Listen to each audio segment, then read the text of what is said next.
వినియోగదారుల ఫోరం అధ్యక్షులుగా ఈ సినిమా టిక్కెట్లు ధర పెంచడానికి ఏమన్నా పాలసీ ప్రభుత్వాల దగ్గర ఉందా, లేకపోతే ప్రభుత్వాలు టాలీవుడ్కి భయపడి ఇలాంటి నిర్ణయాలు తీసుకుంటున్నాయా? నమస్కారం అండి.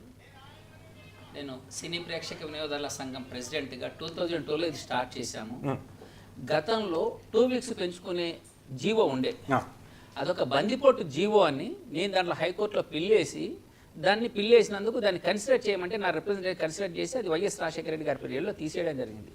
2 వీక్స్ అనేది దాసరి నారాయణరావు గారు అప్పుడు అప్రిషియేట్ చేశాడు. సినిమా చచ్చిపోతుంది. మనం ఇంతవరకు చూడండి, ఈరోజు కేసీఆర్ గవర్నమెంట్ గతంలో ఇష్టం వచ్చినట్టు పెంచుకునే ఏర్పాటు చేసింది. అంతకుముందు అప్ టు 2013 ఆ సిస్టమ్ లేదు.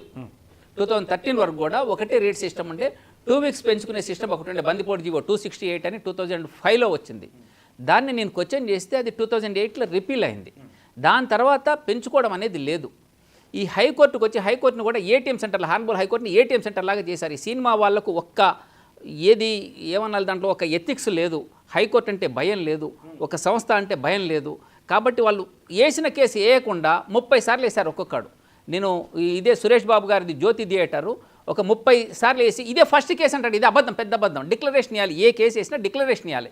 దిస్ ద ఫస్ట్ కేసా, 10th కేసా, 20వ కేసా అని ప్రతి కేసులో మేము ఇస్తాం డిక్లరేషన్. కానీ అదే సురేష్ బాబు గారు జ్యోతి థియేటరు వైజాగ్ ఈ సుదర్శన్ అయితే పేకట్టలో జోకర్ లాగా వాడారు మా హైకోర్టు ఆర్డర్ని. ఒక ఆర్డర్ తీసుకొస్తారు 150 రూపాయలు, అంటే చిరంజీవి గారి సినిమా అప్పుడున్నది 50 రూపాయలు 75 రూపాయలు, 150 రూపాయలకు ఆర్డర్ పెడతాడు. ఇంకోటి తక్కువైంది అనుకోండి, మంచి మామూలు హీరో 120 రూపాయలు పెడతాడు. యాక్చువల్గా అమ్మాల్సింది 55 రూపాయలు 70 రూపాయలకే. ఇంత అనెతికల్గా ఇష్టం వచ్చినట్టు పెంచేది గతంలో జరిగింది. ఇప్పుడు కేసీఆర్ గారి గవర్నమెంట్ గతంలో మీ సినిమా మీ ఇష్టం వచ్చినట్టు పెంచుకోవచ్చు అన్నప్పుడు వాళ్ళు ఇష్టం వచ్చినట్టు ఇప్పుడు 150, 200, మల్టీప్లెక్స్ అయితే 250, 300 ఉన్నది. అదే కాకుండా మళ్ళీ పుండు మీద పుట్టలాగా మళ్ళీ ఇంక ఇప్పుడు ఇవాళ 800.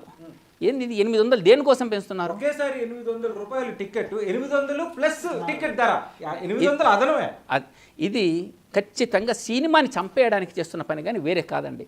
ఒక్కసారి నేను ఎప్పుడో చెప్పాము, కాడేడ్చిన రైతు బాగుపడడు, అట్లనే సినీ ప్రేక్షకుడు ఏడుపు బాగుపడదు, ఆ రాష్ట్రం కూడా బాగుపడదని నేను ఎప్పుడో చెప్పిన. సినిమా రంగం ఎప్పుడైనా మనం చూసామండి, అగ్రికల్చరు ఇది ఇచ్చారు, దాన్ని ఏమంటారు, హాలిడే. కంపెనీస్ కరెంట్ పవర్ లేకపోతే అది హాలిడే ఇచ్చారు. కానీ సినిమా వాళ్ళకి హాలిడే వేయడం ఎప్పుడైనా చూసారా? వీళ్ళు ఈరోజు ఇష్టం వచ్చినట్టు రేట్లు పెంచుకోవడం స్టార్ట్ అయినాక ఈ హాలిడే మన గతంలో జరిగింది. మన మేలో మంచి సీజను, అందరికి సెలవులు అలా జరిగింది. బికాజ్ నీ ఇష్టం వచ్చినట్టు దోచుకోవడంతో ఇప్పుడు నేను 800 పెట్టి సినిమా చూడాలంటే, 800, 1000 రూపాయలు పెట్టి సినిమా చూడాలంటే నేను ఒక 10 సినిమాలు చూసేది ఒక్క సినిమాకి నేను పే చేయాల్సి వస్తుంది. 200 రూపాయలే నాకు తెలిసి. నెట్ఫ్లిక్స్ 200 రూపాయలే. అవసరమే లేదు సార్. నెట్ఫ్లిక్స్ అయినా మళ్ళీ 200 రూపాయలు 1000 రూపాయలు కట్టాలి నెలకు. అది అవసరం కూడా లేదు.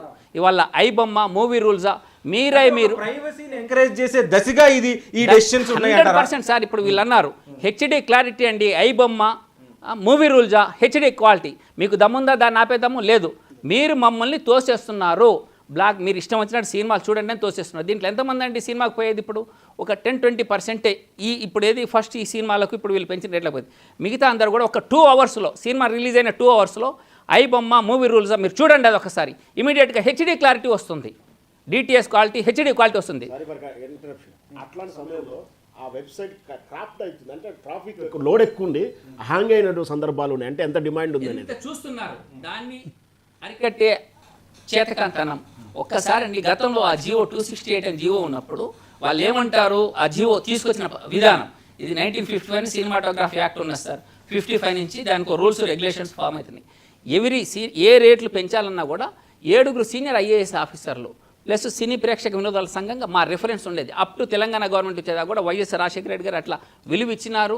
మాది కూడా రిఫరెన్స్లో ప్రతి జీవోలో వాళ్ళు ఎందుకు పెంచాలని వాళ్ళు చూపించారు, నేను ఎందుకు పెంచకూడదు, ఎంత పెంచాలనేది నేను అన్ని తమిళనాడు జీవో, కర్ణాటక జీవోలు అన్నీ తీసుకొచ్చి నేను అవన్నీ సబ్మిట్ చేయడం జరిగింది.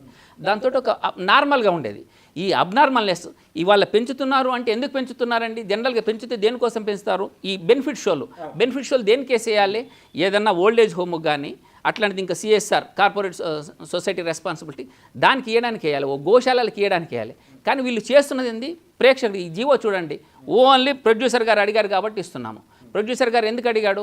ఇప్పుడు దీంట్లో అందరికీ తెలిసిన విషయం, బహిరంగ రహస్యం, 300 కోట్లు ఒక్క వ్యక్తికి 5 ఏళ్ళు చేసినాక 300 కోట్లు. ఏమన్నా ఇది అర్థం ఉందా? దీంట్లో ఇంత పెంచి ఏం చేస్తున్నట్టు మీరు ప్రేక్షకుని ఏడిపిస్తున్నట్టు. మేము మీకోసం ప్రాణాలు ఇస్తుంటే, మేము మీకు దేవుళ్ళు అని మేము ఇది చేస్తుంటే మీరేం చేస్తున్నారు, ప్రేక్షక దేవుళ్ళు అని మాటలతోటని మమ్మల్ని తూట్లు పడిచి మమ్మల్ని ఆర్థికంగా చిత్తగొడుతున్నారు. దాంతో ఇంకో సెకండ్ సినిమానే చచ్చిపోతుంది. సెకండ్ కాదు, second, third, fourth up to 10 సినిమాలు చచ్చిపోతున్నాయి బికాజ్ ఆఫ్ ఒక్క సింగిల్ సినిమా. ఓన్లీ ఒక 10 మంది సినిమాల కోసం మిగతా వాళ్ళందరి సినిమాల్ని చంపేస్తున్నారు. ఇప్పుడు చెప్పారు కదా సామాజిక వర్గం, ఆ సామాజిక వర్గాలు రెండు ఇది చేస్తున్నాయి కాబట్టి అందరికీ తెలిసింది. ఇదే ఇంకో గవర్నమెంట్ పెంచితే ఈరోజు 2-3 పత్రికలు ఉన్నాయి, ఎంత అబ్నార్మల్గా ఇప్పుడు ఎక్స్పోజ్ చేసేయో. ఈరోజు ఒక్కటి కూడా మాట్లాడలేదు. 800 రూపాయల టికెట్ ఎందుకు చేసినారు? ఇదే ఇప్పుడు ఏదైనా వైఎస్ జగన్ గారికి పెంచారనుకోండి, దీన్ని ఎన్ని సూట్ కేసులు మారినాయని అన్ని బాగా వచ్చేది. ఇప్పుడు అది రావట్లేదు. అసలు కిక్కు మనకున్న ఏ మీడియా కూడా, పెద్ద మీడియాలు ఏవి పనిచేయట్లేదు, దీని మీద ఎక్స్పోజ్ చేయట్లేదు. బికాజ్ ప్రేక్షకుడు ఎటుపోతే మాకు సంబంధం లేదు, ఓన్లీ ఆ సామాజిక వర్గాలు కానీ ఆ డామినేటెడ్ కమ్యూనిటీస్ బతుకుంటే చాలు, వాళ్ళు మనకు ఏది చేయాలో అది చేస్తారు. అదే ఒక కాన్సెప్ట్. ప్రభుత్వాలు కూడా దాన్నే ఫాలో అవుతున్నాయి. నర్సయ్య గారు, ఈ సినిమా టికెట్ల విషయంలో జనసేన ఇప్పుడు ఆంధ్రప్రదేశ్ ప్రభుత్వం కూడా పవన్ కళ్యాణ్ గారికి ఒక రిప్రజెంటేషన్ ఇచ్చారని తెలిసింది. పవన్ కళ్యాణ్ గారు కూడా దీన్ని యాక్సెప్ట్ చేసే దిశగా ఆలోచిస్తున్నారని బ్రేకింగ్ వస్తుంది ప్రస్తుతానికి. దీన్ని ఎలా చూద్దాం? ముందుగా ఈ మైక్ టీవీ యాజమాన్యానికి, అలాగే ఇక్కడ పాల్గొన్నటువంటి పెద్దలు జిఎల్ నరసింహారావు సార్కి, తోటి పెద్దలకు ప్రత్యేక నమస్కారాలు.